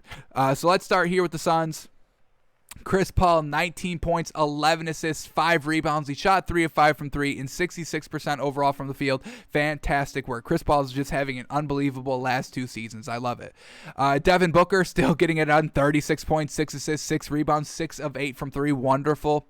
DeAndre Ayton, 27 points, 11 rebounds. I mean, this main three right here, I mean, folks, it's fantastic. And then we add Jay Crowder into the mix, 11 points, 3 assists, 3 rebounds. And McCall Bridges getting 20 points, 3 assists on 4 of 6 from 3 and 58% overall. So some great shooting performances here by the stars here. And then the bench, a little lackluster, but Cameron Johnson steps it up, 12 points and 4 rebounds. So they have the bench to do so. I mean, that's what we're saying. I mean, we're seeing hit and miss here off the bench. I mean, look at this. Cameron Johnson, 12 points, but then the second highest bench scorer was Javon Carter with 3. Cameron Payne had 2 points. Torrey Craig had 2 points. Dario Saric only had 1 point on 6 shots. I mean, so that's kind of, the disparity we're talking about when we talk about the Suns, but luckily for them, they have an amazing starting lineup that can get it done. They're kind of like the Nuggets, man. Nuggets have a worse bench than the Suns do. The Nuggets don't really have, 4 scoring options to get you 10 plus points off the bench like the Suns do, but they do both have great starting lineups that can just win you the game based on their starting lineup alone, and that's kind of what the Suns did last night. All right, now let's go to the Rockets now. Kevin Porter Jr. filling in for the injured John Wall, and he had a pretty great night. What a wonderful pickup here for Kevin Porter Jr. for this Rockets team. 20 points, 8 assists, 9 rebounds on 50% shooting. We'll take it. Avery Bradley, he was a plus in the plus minus, so I'll give him that in a nice, 133 to 130 loss, but he only had 6 points, 3 assists, 4 rebounds, but his defense got it done. Christian Wood, 23 big old points there. He took the most shots of the entire team, where, this is basically his team now since everybody's gone, but 23 points, we'll give it to him. Leading scorer for the squad. Only 3 rebounds, though. Definitely got to get that up a little bit. Kelly Olynyk in the starting lineup at the starting 4, having great success here for this squad. A lot better than what he was kind of playing with in that starting lineup with Miami. It just never worked for him, but here with the Rockets, it's wonderful. 21 points, 4 rebounds. He shot 87%, 3 of 3 from 3. So Kelly Olynyk is truly fitting in great here. Jashawn Tate, 18 points, 5 assists, 7 rebounds. He shot 58%, 3 of 5 from 3. So truly a kind of a good night here by this Rockets team. And that's what we're talking about. When John Wall gets into the starting lineup, you put maybe Avery Bradley coming off the bench, Kevin Porter Jr., maybe move or keep him at the 1 because he's having great success. Maybe move John Wall to the 2 or, flip-flop him. It shouldn't. I hope it doesn't matter that much. But I mean, this is a good, I would rock with this team, folks. And then you have Sterling Brown coming off the bench. We've seen him kind of be in the starting lineup, not really getting it done, but he gets it done off the bench. So great bench production from Sterling Brown, 16 points, 2 assists, 3 rebounds on 87% shooting, 3 of 3 from 3. Magnificent. Kenyon Martin off the bench, 13 points, 3 assists, 3 rebounds. DJ Augustine off the bench, 11 points, 6 assists. So this is a decent Rockets team. I know that, with when they had Victor Oladipo and John Wall and Christian Wood was injured, it was really very bad. It was a very bad team. They didn't know what they were. They didn't know who's going to play on a consistent basis because Victor Oladipo rarely played. John Wall was rarely playing as well. But now that the trade deadline is over, they know what their team is. Everybody's stepping up, and I love this Rockets team. So we'll keep an eye on them. Just want John Wall to start playing a little bit more for them. Also, they lost Daniel House Jr. the other night, and they're still kind of, decent. I mean, they just challenged the Suns and almost won it. So I got to give it up for this Rockets team. Alrighty, that is the NBA from last night. Let's see what we got on tap for today, and then we'll go over to our moneymaker to see what the value is. So here we go. This is what we got on tonight. Also, we got prime time nationally televised games because March Madness is over, so fantastic. But this is what we got on tap for tonight. Timberwolves, Pacers, Wizards, Magic, Knicks, Celtics, Nets, Pelicans. Ooh, that's going to be a great one. We'll see if James Harden is good to go, and we'll see if Zion and Brandon Ingram are good to go for the Pelicans. Rockets, Mavericks. Alrighty, let's see. Can John Wall play in the second of a back-to-back? Please, please. Hawks, Grizzlies, Thunder, Hornets, Nuggets, Spurs, Suns, Jazz. That's the late game on ESPN. I think I forgot to mention Nets, Pelicans. That's the 7:30 game on ESPN. So, going to be a great night of nationally televised basketball. Some nice, great teams out here all competing. Love it. Alrighty, let's get these lines refreshed. We only had a little lone moneymaker. We only had one teamer going into last night, and it was Jazz minus 4.5, and they couldn't even hit that. Damn y'all. So didn't really find too much value last night. That's why we only had the one pick. So let's see if we get anything better for tonight. All right, so let's update these lines.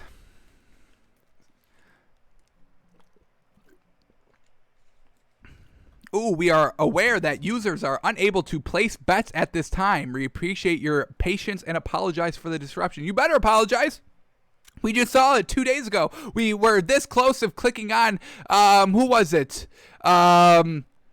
Hawks +1 against the Warriors the other night, the game they won by 6 on, and they wiped away the value. They took it away. So we know, value can come and go just like this. So if we can't be placing bets out here, we got a little bit of a problem. All right, but let's see here. Here we go. First game up, Bulls, Pacers, and it's a -1 +1 spread. Bulls -1, Pacers +1. Bulls just got their first win under their belt, so I think we're going to be taking the Bulls here, but let's see if everybody's good to go. For the Bulls, damn it. Garrett Temple's out, Daniel Tice is also out, and Kobe White's a game-time decision. So if Kobe White's there, that's good. Having Daniel Tice off the bench was a decent production from him in their kind of win the other night. All right, for the Pacers, Jeremy Lamb, game-time decision. Malcolm Brogdon is a game-time decision. And Domantas Sabonis is also a game-time decision. A little interesting there. But we're going to rock with this Bulls team. Now that they got their first win with their new team, with Vucevic and Thaddeus Young and Zach LaVine all in the starting lineup, I'm ready to rock with this Bulls team now, baby. I love this Bulls team, and the Pacers show us nothing. They show us nothing. I don't even think they have one quality win all season long, folks. I truly don't. Their last good win was against the Spurs. It's an overtime win. It's against the Spurs. They're always up and down. These are their last couple of wins. The Mavericks, I'll give them that one. That's a good win. They beat the Heat twice, but I think that was without Jimmy Butler and some of them. They beat the Suns? Hang on. What? When did they beat the Suns? That was Karis LeVert's best game? Alrighty. I'll give them that one. I'll give them the Suns win. Alrighty. But either way, I'm not buying this Pacers team. I don't think they're that great. I don't think they're that consistent. They don't show me anything. They don't have that superstar that can take over the game and drop 40 if they need to. So I'm not a big fan of this Pacers team. So we'll take the Bulls -1. Alrighty, then we get the 76ers and the Celtics. 76ers -2, Celtics +2. All right, interesting. Let's see if Joel Embiid is good to go here. He is fantastic. Just George Hill out for the 76ers. And for the Celtics, Tristan Thompson is out, and Evan Fournier, he's out with COVID-19. Oh, no, that's not good. So, I mean, we're going to take the 76ers -2. Look, I like Grant Williams for the Celtics team, but come on. Against Joel Embiid, it's going to be a nightmare. They don't have Tristan Thompson to kind of fill in and help out on that beef down low. They don't have Daniel Tice anymore, obviously. So the Celtics are going to be a little lackluster in the big department. They're also going to be a little lackluster in the outside scoring department now that Evan Fournier is also out. So the Celtics team, they're not going to be deep. They're going to have no bench. I'm going to rely on the 76ers team to score, and I'm going to have to, if the Celtics want to win, Jason Tatum and Jaylen Brown are going to have to combine for like 80 points. So don't see that happening. 76ers -2. This Celtics team, when they got Evan Fournier, I've got no problem taking them, but now they are lackluster. They are not deep in the scoring department. So we'll take the 76ers -2. Some good value here, I think, already with these first two games up. All right, let's keep going here. Lakers and the Raptors. Lakers -1, Raptors +1. Alrighty. LeBron James still out. We know that. Anthony Davis out. Andre Drummond, a game-time decision. Alrighty. Let's see if we get any more information on him, because that is going to kind of determine whether we take this Lakers team or not. All right, what do we get here? Any news on our man Andre 100-round drum on me Drummond? Fred VanVleet is still out. He is still out tonight, unfortunately. Alrighty. Serge Ibaka is still out. PJ Tucker is still out. Patrick Beverley is questionable, so maybe he comes back. Not seeing anything on... Where's our man at? Andre Drummond. No news on Andre Drummond? Alrighty, I guess we'll have to stick to game time decision for him. So let's get back to this. So just Andre Drummond game time decision for the Lakers. And then for the Raptors, Kyle Lowry is still out. Rodney Hood is still out. Fred VanVleet is still out. Paul Watson is out. And Patrick McCaw is out. So we're going to stay away from this one. Don't like betting the Lakers without, LeBron James and Anthony Davis. In this Raptors team, yeah, they just won last night on a buzzer beater. Close, and it's a back-to-back. So we'll stay away from it. We got some other great value already, so we don't have to kind of force anything in here. All right, let's keep it up to the Pelicans and the Hawks now. Pelicans plus 3.5, Hawks minus 3.5. Going to be a great one here. Hang on, I thought did I read the wrong schedule here for the NBA? I was on Wednesday. I was like, hang on. All right. Well, the nationally televised games are the 76ers and the Celtics and the Bucks and the Warriors. All right, so we called that all wrong. I was on the wrong date, unfortunately, so disregard that. But let's get back to the moneymaker here, the Pelicans and the Hawks. Pelicans plus 3.5, Hawks minus 3.5. For the Pelicans, Steven Adams, a game-time decision. Josh Hart is still out. Brandon Ingram, a game-time decision. Nickeil Alexander-Walker is out. And Zion Williamson, still a game-time decision. For the Hawks, Chris Dunn is out. Cam Reddish is out. And John Collins is out. So, alrighty, I'm expecting this Pelicans team to kind of get back some of their players. We just saw Alonzo finally getting back. Brandon Ingram, Zion still both game time decisions. So did we get anything concrete on them when we looked here? I don't think so. Alrighty, well, we're going to stay away from this one as well. I want to see how this Pelicans team can do. We'll see if all their players are good to go, and let's see if this kind of Hawks team can keep it up. They're on a 3-game winning streak, winning every single game that Lou Williams has been there. So we'll see if they can keep it up tonight against the Pelicans, but we'll stay away from this spread. No great value either way. Alrighty, then we get Grizzlies in the Heat. Ooh, this is going to be a great game too. All right, let's see who's in and out here. Grizzlies plus 5, Heat minus 5. Out for the Grizzlies, Brandon Clark is a game-time decision. Justice Winslow is out, and Jaren Jackson is still out. And then for the Heat, just Gabe Vincent is a game-time decision. So this Grizzlies team, a game above 500. Look for them to kind of go to 500 tonight. I'm going to take the Heat here, man. They're just so freaking great. And you know what we say, Jimmy Butler, Goran Dragic, that's all we need to see. Let's see if kind of Victor Oladipo can do a little bit better than his last game. But this Heat team on a 4-game winning streak, they get it done. Can't trust the Grizzlies too much. Heat at home, minus 5, got no problem taking them. Alrighty, let's keep going here. Pistons and the Nuggets. Pistons plus 12.5. Nuggets minus 12.5. Alrighty. Rodney McGruder out for the Pistons. And then for the Nuggets, Jamal Murray, game time decision. So we're going to stay away from this one. Nuggets should have no trouble winning this game. Not going to take the spread here. We just saw the Pistons put up 130 points last night and it looked decent. Everybody kind of got it done for their squad. So we'll stay away from this game because of the spread, but the Nuggets are undefeated with Aaron Gordon ever since that, so I would expect them to just win the game.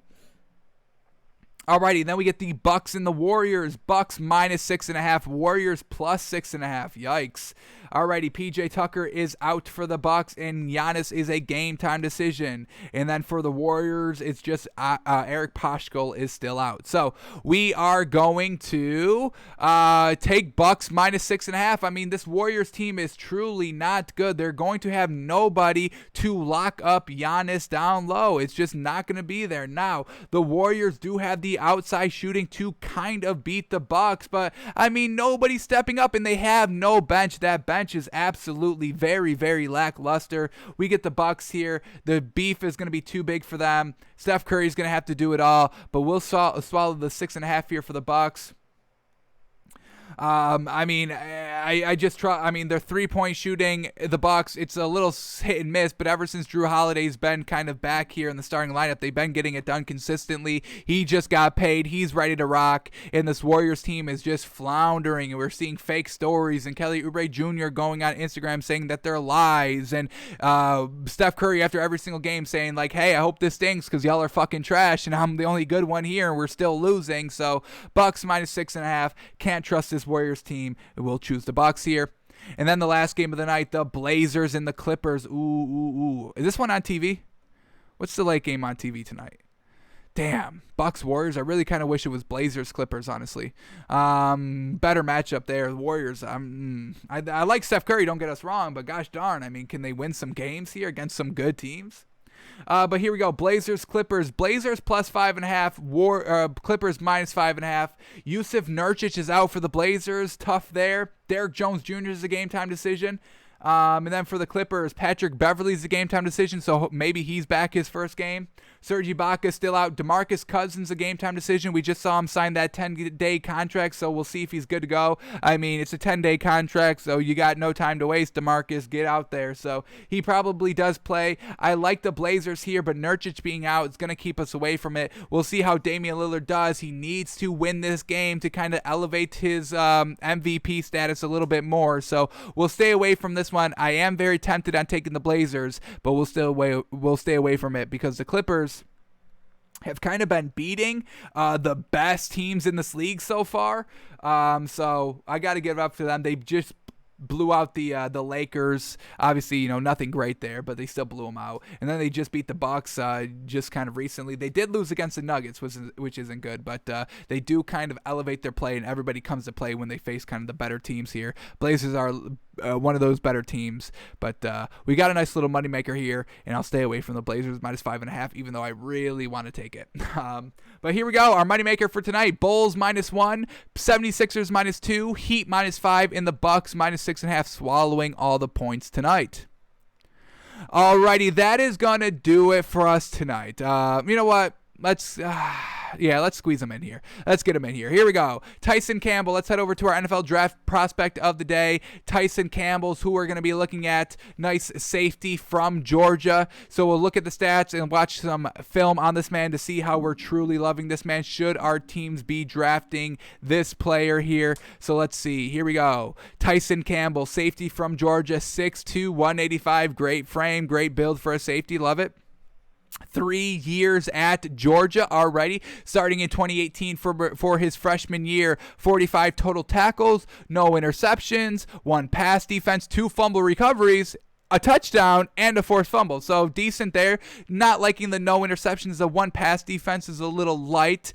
Maybe they're just not testing him over there. All right, then 2019. Let's see if he gets a little bit better here. Only played 7 games, so played half the games there. Not great. A little injury there. 15 total tackles, 1 sack, no interceptions still. Still no interceptions. 4 pass defenses, 1 fumble recovery, and 1 touchdown. So this man, hey, scoop and score. He did it 2 straight seasons. Love it. And then that brings us to this season.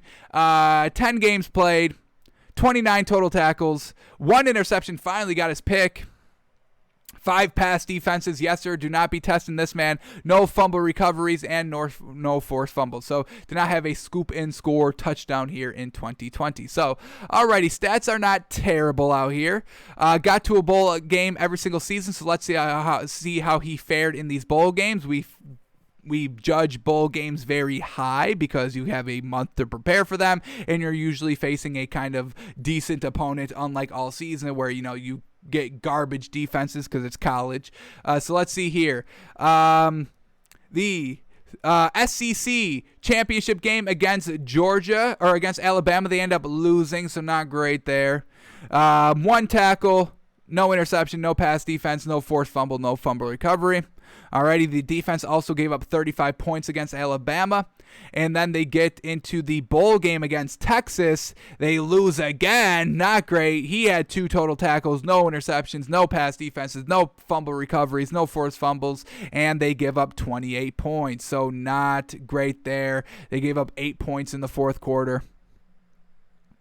Georgia really just not even looking good in this game. Down 28-7, put up 14 points in the fourth quarter, just couldn't get it done. So not a great outing here by Tyson Campbell defensively. Let's see if he can get a little bit better here in 2019. All right, 2019 bowl game against LSU. Is this the bowl game or the championship game? No, championship game. All righty. SEC championship game against LSU. One tackle, they lose, not great. He only had one tackle, no forced fumble, no interception, no pass defense, nothing, and they give up 37 points. Not great. So, alrighty, this defense of Georgia not taking care of business in the bowl games. Tyson Campbell having no really great production there in the bowl games, and that leads us to 2020. Let's see what he did this season. Alrighty, against Missouri. They finally get a win here. This is a Peach Bowl. Alrighty, in the Peach Bowl, they get the win, finally winning a bowl game. 3 tackles, and he has the pass defense. No interceptions, but still doing something on the defensive end of the ball. They only give up 21 points to Cincinnati. No points allowed in the fourth quarter to allow the offense to come back offensively, putting up 14 points in the fourth quarter. So, alrighty, finally something decent there defensively, but overall, nothing truly great screaming at us by Tyson Campbell in the kind of just the stats department and kind of, their schedule wise. But let's see if he can kind of win us over here in the highlights.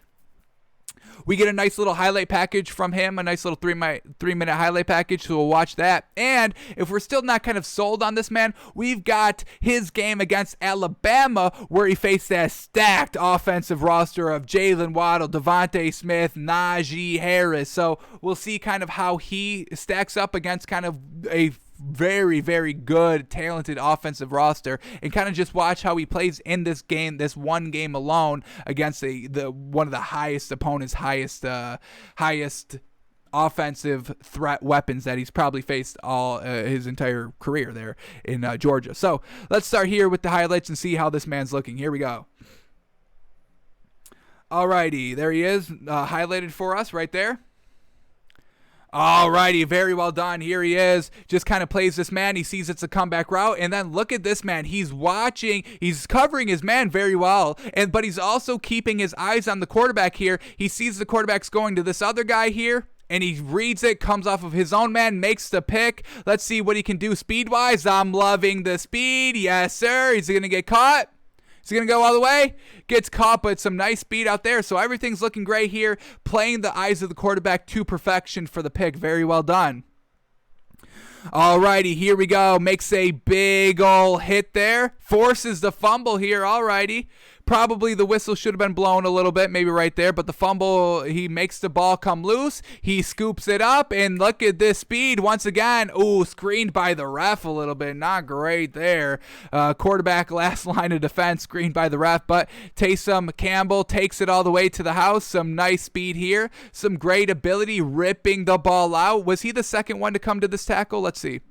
Who's the first one to get to this tackle? Yeah, so he made the first hit and then stripped the ball loose. So I love it. Still getting with it. Never quitting on a play. Did not hear the whistle. Still try to strip the ball out now that he know that the kind of the reinforcements came there and just kind of poked the ball free. Fantastic work. We'll take it.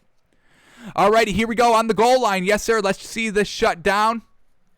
Oh, yes, 3rd and goal from the 3-yard line. He's got man coverage on this wide receiver. Here we go. A little bit of a jet fake, but it's a pass back right to that wide receiver that he kind of had to keep up speed with, and he goes and makes a tackle for maybe only a half a yard gain there. No touchdown. Probably has to force him to a field goal. Depending on what the game situation is. But either way, it's great tackle right here. Surefire tackle. Watch this man get free, read it all the way, stayed with them. The speed is there. He's got some nice coverage speed. We love it. Very well done. It's great. I mean, it brings up 4th and goal, getting it done, not allowing anything. It's one-on-one coverage. If he gets beat, that's a touchdown, but he stays with it. A fantastic play right here against Auburn on the goal line. All right, here we go against Alabama, against the stacked roster of Alabama. Let's see what he can do. Devontae Smith coming across. Oh, no, that's not Devontae Smith. Who is that? Whoever it is just comes over the middle, seems to have the catch, but he breaks it up. So those hands, after kind of that initial catch or kind of almost catching process, he's able to get his own hands in there and knock balls free, force fumbles, never giving up on the play. Alrighty, here we go. What's up next against Missouri? Just kind of an end sweep. He gets there, stretches the field, and it goes for a no-yard gain. Yes, sir. Let's watch it one more time here. Yeah, he's kind of getting blocked a little bit here, but receiver runs right into him, comes off the block, brings him down, no yard gain, 4th down, come off the field. Yes, sir. All right, here we go, highlighted right here. Playing the screen perfectly, playing the screen absolutely magnificently. Here it is. Look at the play recognition for the man. Receiver's just going to take 2 steps up. Come right back for the screen. He plays it very well, stays right with them, breaks the ball up, incomplete pass on the screens. Love it. Alrighty, winning us over a little bit here. Alright, at the top of the screen, highlighted, taking the shot one-on-one, plays it beautifully, knocks it out, plays the ball, is looking back at it. Right there, playing the ball, you can clearly see, right on the man, and then knocks it away at the last second. Great coverage. Once again, owning this Auburn team, making a stop on the goal line. No one-on-one coverage right here. Fantastic. Alrighty. Here we go. Is that him making the... Yes, that is. Here we go. Quarterback throwing the ball on a comeback route. But there he is, just kind of easy, jumping in front of the ball, knocking it away last second, incomplete pass. All right, this man's got some great coverage skills. Look at that. Absolutely perfect. Sees him turn, flips his hips, gets in front of the ball, knocks it away. Oh, almost had a chance at a pick. Oh, no. He had 2 hands clean on this ball. Oh, no. No, sure. I mean, that's got to be a pick. I mean, that's why you play defense, because you can't catch the ball. So that's a little unfortunate. No surefire interception abilities. Unfortunate. That's textbook. It's literally looking the ball in, catching the ball, and he couldn't get it done. So a little unfortunate there, but everything else is great. The coverage skills are fantastic. The break a ball ability is fantastic. Alrighty, 3rd down, once again, just getting in front of the defender and knocking the ball away. I mean, he's got perfect positioning. Nobody's beating this man on any of these routes. He's looking real good. On the punt return, oh, even look at this. He's making you nervous out here. Can't even catch the ball, catch a punt fairly out here. He's breathing down, and he forces the muff punt, and that's it for the touchdown. The fumble recovery for the touchdown. That's the one that we saw in the stat column. Can't get any easier than that, but just his presence alone is making people nervous and sweat. Alrighty, here we go. Man coverage here. Once again, plays it beautifully. Look at that. Stutter step doesn't beat him. Comeback doesn't beat him. Squares up. And now it's a 2-yard loss, and it's a surefire tackle out there. Love it. Fantastic. Alrighty, pretty good out there. Let's go over to this game against Alabama. Let's just watch. Let's see what we see out here. He's number 3 if we have to follow him around. This is the play that we saw in the highlight package as well. Just kind of stripping the ball out at the last second for an incomplete pass on 3rd and 5. Very great work out there. Let's see what else we get here by this man.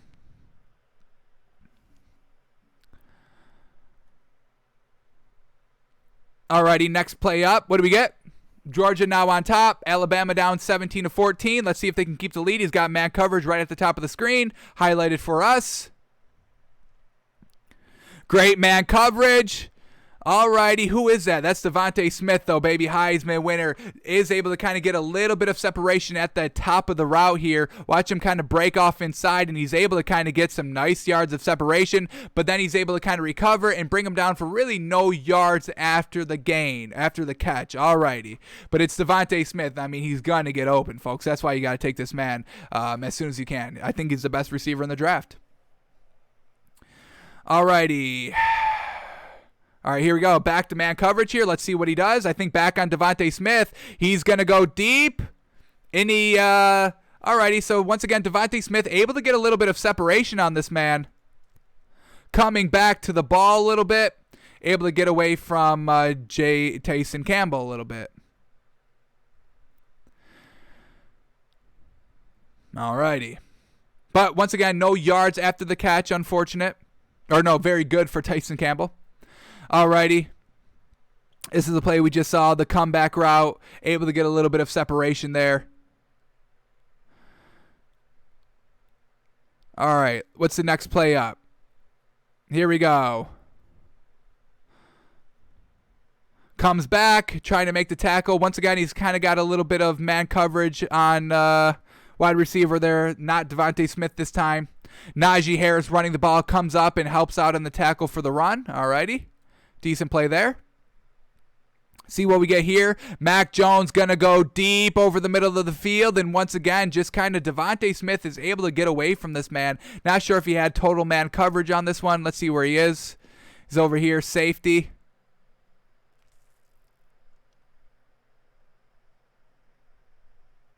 Playing man coverage on Devontae Smith is kind of beating him a little bit here. Let's watch it one more time. That kind of comeback, just coming back to the ball. Alrighty, so let's note this down. Devontae Smith able to get separation on comeback routes. Able to get separation on comeback routes on this man. But then, he doesn't allow any yards after the gain, after the catch.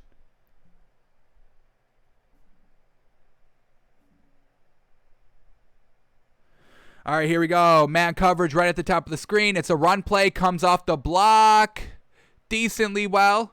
It's just good blocking up there. Come off the block at the right time. All righty. All right, here we go again. Close game. Alabama still losing 24-20. Has Devontae Smith inside and just can't keep up with the speed. So he allows the catch, doesn't allow anything after the catch, but still allowing the 10-yard completion there. I mean, it's just too good. He's just too good. Able to get separation. Another reason why you got to take Devontae Smith over Jamar Chase, in my opinion. He can beat you off the line. All right, here he is over here. Taking the deep receiver. Ooh, gets beat at the last second. Is that Jalen Waddle? Ooh, did not have the best time here against this Alabama team. It is a stacked roster, unfortunately, but we still got to see what you can do against stacked rosters, and this isn't the best from Jalen Campbell, getting beat a couple of times. Not 100% beat. This time he was 100% beat.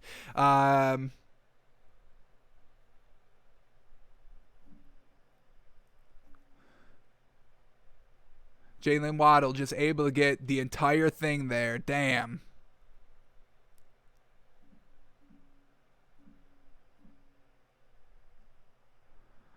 All right, let's watch it one more time here. Just kind of, slips down a little bit. Wasn't able to kind of keep up with that speed of Jalen Waddle. So, alrighty. Overall, in totality, the stats, nothing truly great. Again, he's got some nice tactics. He's able to kind of, beat, not A1 Heisman winner, elite receiver talent. But everything else was pretty good. So, he's definitely a solid player out here. Definitely is draftable. Just had a little bit of a bad showing against that stacked Alabama team. But overall, everything's decent on this man. Definitely a solid pickup. We'll see how he's able to transition into the league. Alrighty, that's going to do it for us today. Thanks for tuning in. Thanks for listening. And we're back tomorrow, live noon Eastern. Like always, running it back, seeing what happens today in the sports world, and we'll talk about it tomorrow. Alrighty, so we're out of here, folks. Thanks for tuning in. We'll see you.